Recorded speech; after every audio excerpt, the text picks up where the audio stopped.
Nesta homilia, nós iremos refletir sobre o Evangelho do 10º domingo do ano B, que é o Evangelho de São Marcos, capítulo 3, versículos de 20 a 35.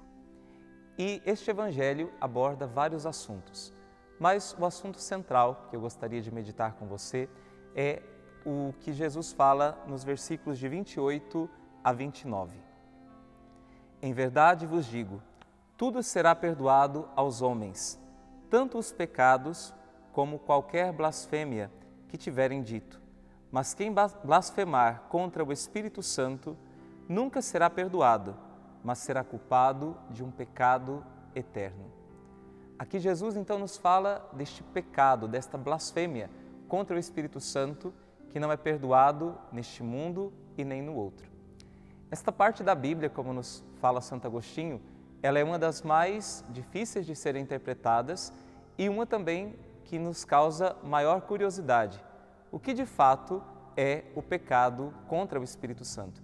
Nós iremos nos aprofundar nesta homilia. Mas também, diante desta realidade de um pecado que não pode ser perdoado, nós também temos no nosso coração uma pergunta que não quer calar. Por que é que, se Deus é tão bom, clemente, misericordioso, Deus sempre nos oferece o seu perdão? Como pode haver um pecado que Ele não perdoe, que Ele não pode perdoar? E nós podemos responder a esta pergunta com outra pergunta. Como é que se pode perdoar a quem não quer ser perdoado? Deus não perdoa porque a pessoa ela não quer ser perdoada. E aqui está a natureza do pecado contra o Espírito Santo. O que é o pecado contra o Espírito Santo? Ele é caracterizado por uma dureza de coração. Nós podemos chamar isso de uma esclerocardia, em que a pessoa, ela por livre opção, ela recusa a conversão. É uma rejeição do reconhecimento do próprio pecado e por isso também é uma recusa à mudança de vida e por isso é uma recusa ao amor misericordioso de Deus, ao amor de Deus que é o próprio Espírito Santo. E com esta decisão, a pessoa ela prefere perseverar no mal e continuar vivendo como tal, recusando a redenção. Se nós tomarmos o Evangelho, quando Jesus institui o sacramento da confissão, o sacramento da penitência, depois que Ele ressuscitou dos mortos, Jesus diz, recebei o Espírito Santo. Os pecados de quem vocês perdoarem serão perdoados. Os pecados de quem vocês não perdoarem serão retidos. O Espírito Santo está diretamente ligado a esta obra da remissão dos pecados. É Ele quem continua a atualizar nas nossas vidas esse perdão que Cristo conquistou para nós pela sua morte na cruz. Recusar então o perdão de Deus, recusar a mudança de vida e a penitência é recusar o próprio dom que Deus nos deu, é recusar o Espírito Santo, é não aceitar a redenção que Cristo nos ofereceu. Desta forma, o pecado contra o Espírito Santo, ele apresenta-se como uma doença incurável, já que a pessoa fecha as portas da sua alma contra o remédio que poderia curá-la, que é justamente a misericórdia de Deus. O próprio Santo Tomás de Aquino, ele nos diz que este pecado é um pecado imperdoável pela sua própria natureza, porque ele exclui todos aqueles elementos graças aos quais é concedida a remissão dos pecados. Quando uma pessoa vai se aproximar do sacramento da penitência, em primeiro lugar, ela precisa reconhecer os próprios pecados.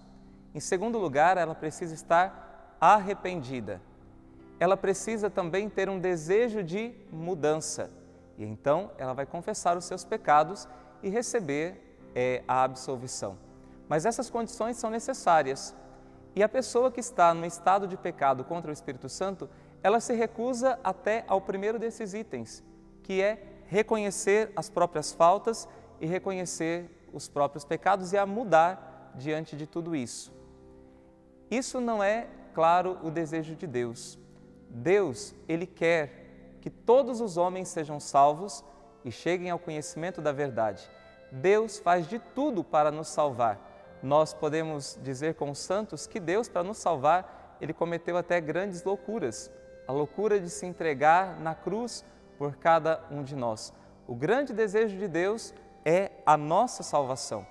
O Catecismo da Igreja Católica nos ensina o seguinte, no número 1864.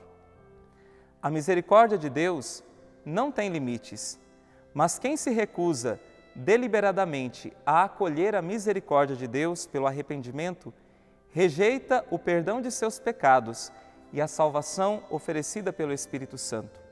Semelhante endurecimento pode levar à impenitência final e à perdição eterna. E nesse caso não é Deus quem condena. Na verdade, o juízo nosso será feito por nós mesmos. É o próprio homem quem decide condenar-se. O não arrependimento e o não acolhimento do amor misericordioso de Deus é uma opção livre. Deus sempre está nos oferecendo a sua redenção, a sua salvação e o seu amor. São dons gratuitos da parte de Deus para nós. Portanto, mesmo quem se condena ao inferno, se condena pela sua própria opção. O próprio Catecismo nos diz o seguinte: o inferno é um estado de autoexclusão da comunhão com Deus. É a pessoa que se recusa a aceitar o dom de Deus. Da parte de Deus, até o último momento, Deus vai fazer de tudo para nos salvar. Mas é preciso que nós correspondamos e queiramos receber esse dom que Deus quer nos dar.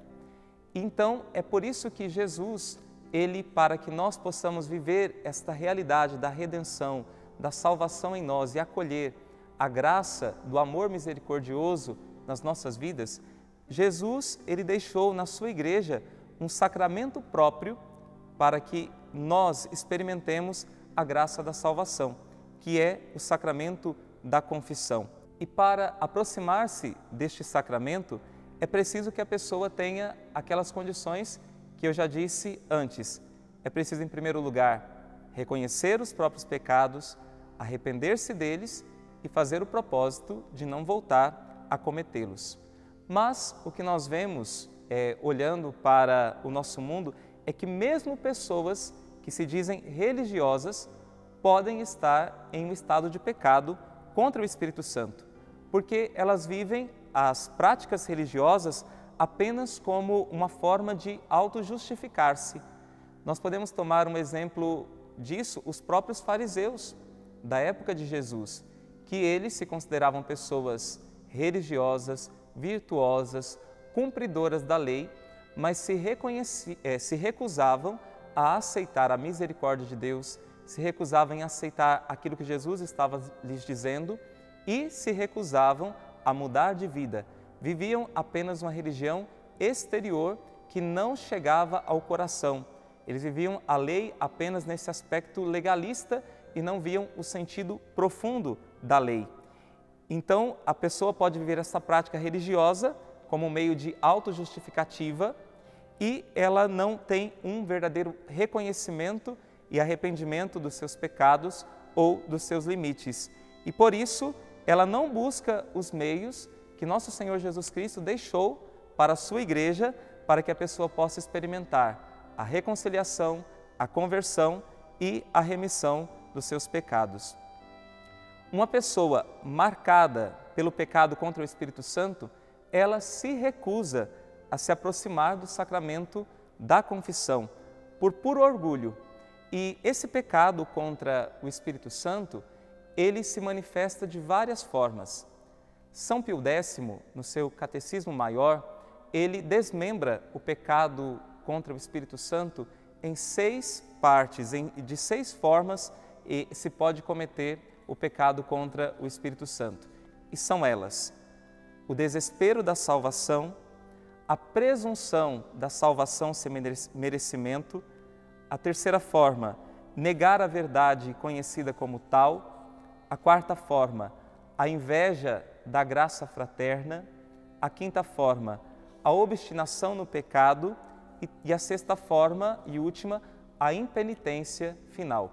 Vamos analisar brevemente cada uma dessas situações de pecado contra o Espírito Santo. A primeira delas, o desespero da salvação. Nesse caso, a pessoa já pecou tanto que ela já não acredita mais que possa ser perdoada. E por isso ela não procura o sacramento da confissão, ela não procura o perdão de Deus, porque ela acha que já está definitivamente condenada. E com isso ela está colocando limites no amor de Deus, ela está colocando limites na misericórdia de Deus que vai além de todos os limites. Deus fez de tudo para nos perdoar. A segunda forma de pecado contra o Espírito Santo é uma presunção da salvação sem merecimento. É o típico caso dos fariseus. A pessoa se julga tão virtuosa, ela se julga que pelas obras que ela fez, ela já está salva, que mesmo que ela tenha cometido algum pecado, ela não precisa procurar o perdão de Deus, porque Deus já perdoou ela automaticamente, porque ela é uma pessoa boa e virtuosa.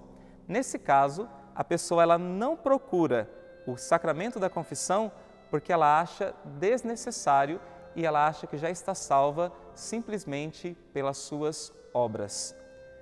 No terceiro caso, que é negar a verdade conhecida como tal, a pessoa ela se julga dona da verdade e não aceita mesmo as verdades de fé por puro orgulho.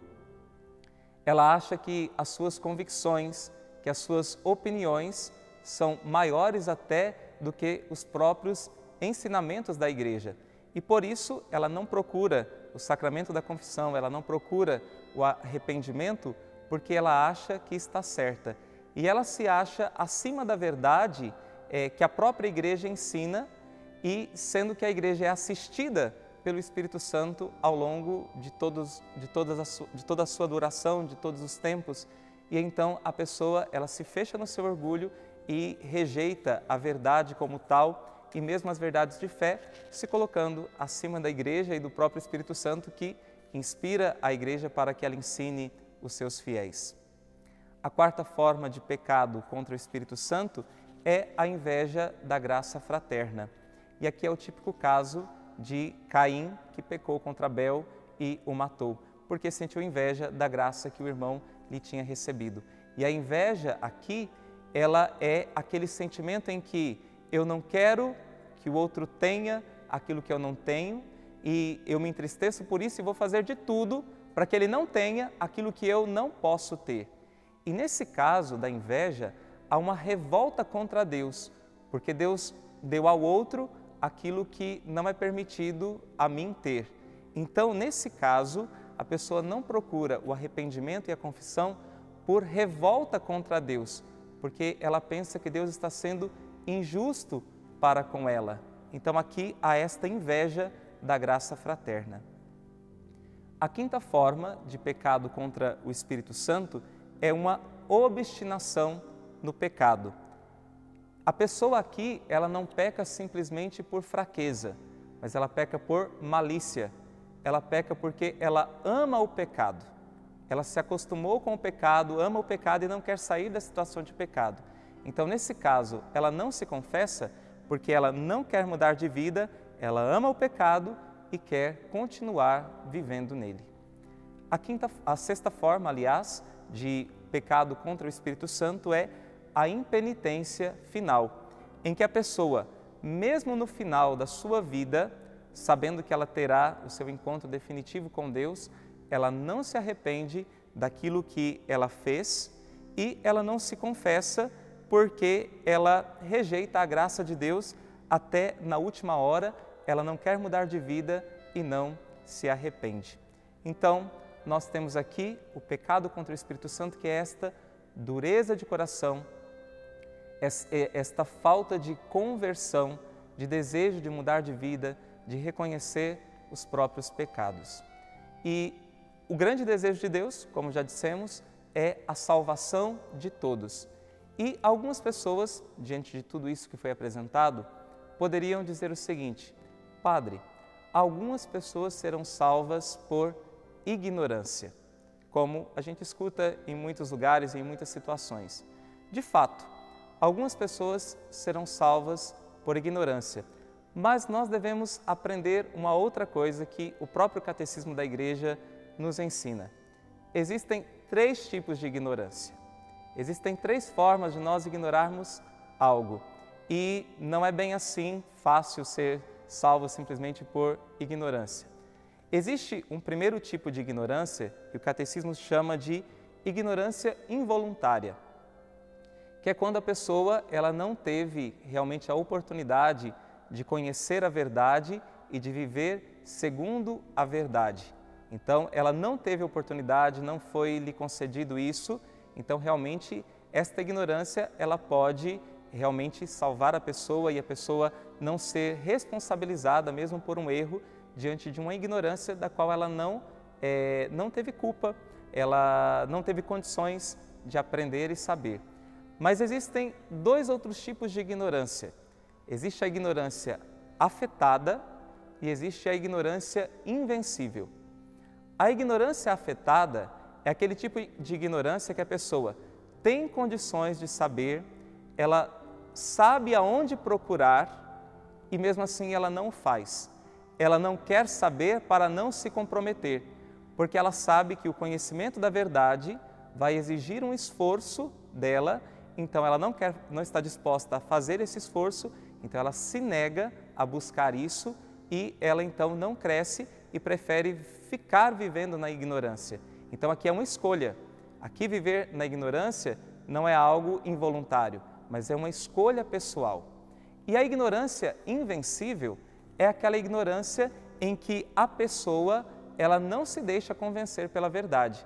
É aquilo que nós dissemos antes aqui, daquela pessoa que ela nega a verdade conhecida como tal. Ela prefere ficar vivendo nas próprias opiniões, ela prefere ficar vivendo nos próprios raciocínios, mesmo quando a verdade é provada diante dela. Ela prefere ainda ficar com as suas próprias crenças e ela não se abre para receber a verdade. Aqui se trata de uma ignorância invencível. E o Catecismo nos diz o seguinte: a ignorância afetada e o endurecimento do coração, que é a ignorância invencível, não diminuem, antes aumentam o caráter voluntário do pecado. Diante desta mensagem de Jesus, que Jesus nos fala do pecado contra o Espírito Santo, que não tem remissão, nem nesta vida, nem no outro, nós devemos não nos sentir amedrontados e nem nos sentirmos também intimidados por isso. Pelo contrário, nós devemos saber que o amor de Deus para conosco é imenso e é grandioso e que nós só iremos nos perder se nós realmente não quisermos nos converter, se nós não quisermos realmente mudar de vida. E isso é possível, se nós deixarmos a dureza de coração ir tomando conta de nós. É por isso que a cada dia nós precisamos fazer uma experiência da graça de Deus, do amor misericordioso de Deus nas nossas vidas e a cada dia nos deixarmos transformar pelo amor misericordioso de Deus.